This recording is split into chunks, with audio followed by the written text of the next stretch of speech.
Good morning, SMF Street. It is 6:06 a.m. Pacific Standard Time, and once again, that we bought these at 1640.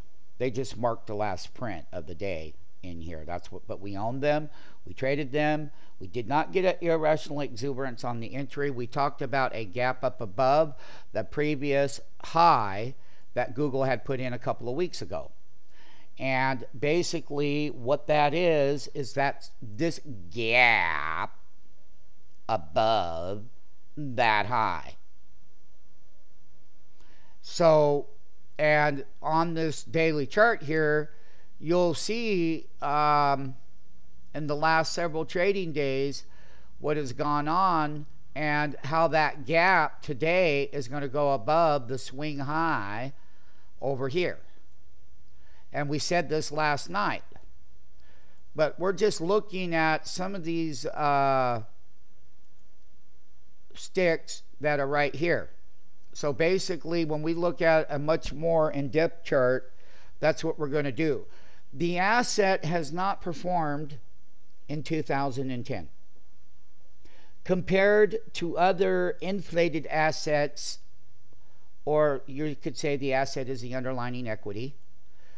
Such as this. Priceline is an inflated asset. Google is not an inflated asset yet. It has not performed in 2010. And basically, why do I say that to you, MMTs? Until you break above and consolidate above 629.50, this remains an underperforming asset.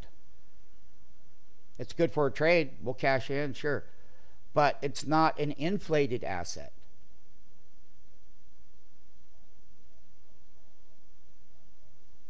So basically, I just want my MMTs to know that. Now we're going to get down to the futures market. This is a pre-market futures market. There's a gap there. We have lots of gaps that are going on. One of the things we're looking at in pre-market is we have a lot of retail data coming out. We just had the non-farm payrolls come out, but here's the gap in the retail stocks.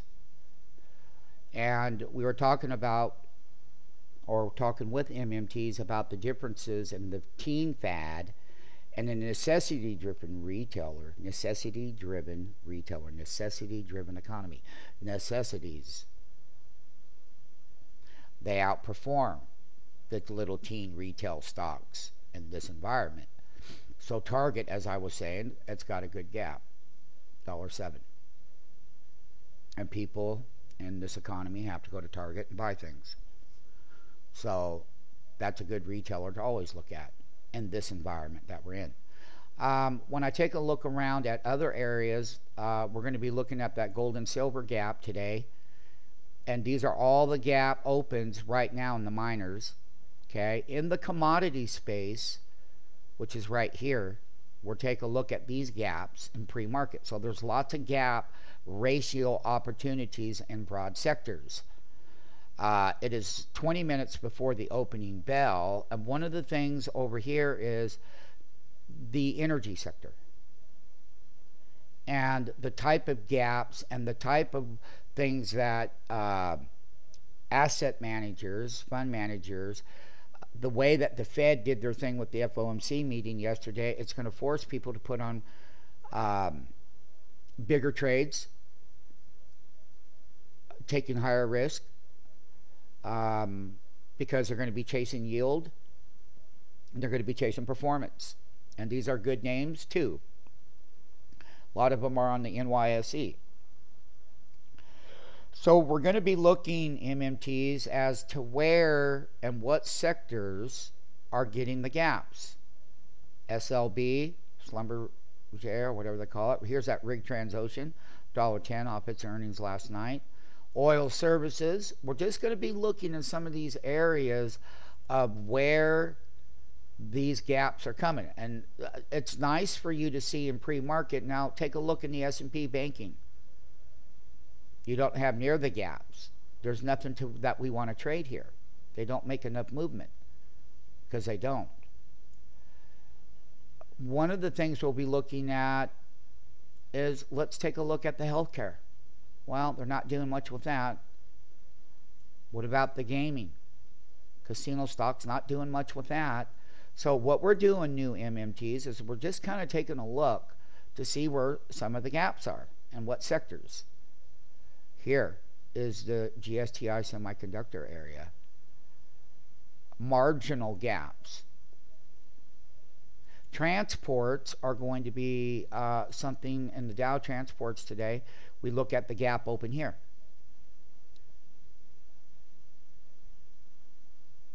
Not much of one, but some of these gaps for these type of names are fairly decent. 77 pennies, 62 pennies, 63 pennies. That's their yield on the gap.